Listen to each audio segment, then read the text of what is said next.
husgahan ang kahit na sino. Siya lang ang may alam kung ano ang totoo.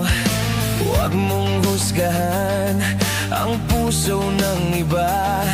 Puso mo lang naman ang iyong kilala. Siya raw ang may sala, akala mo lang yun. Marami siyang mali, maling-mali po yun.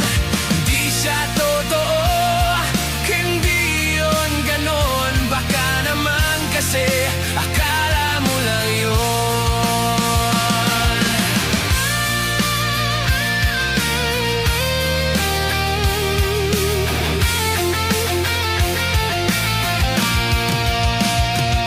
Huwag kang manghusga kahit sino pa siya.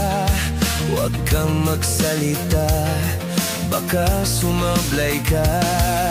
Huwag mong husgahan ang buhay ng iba nang di ka rin naman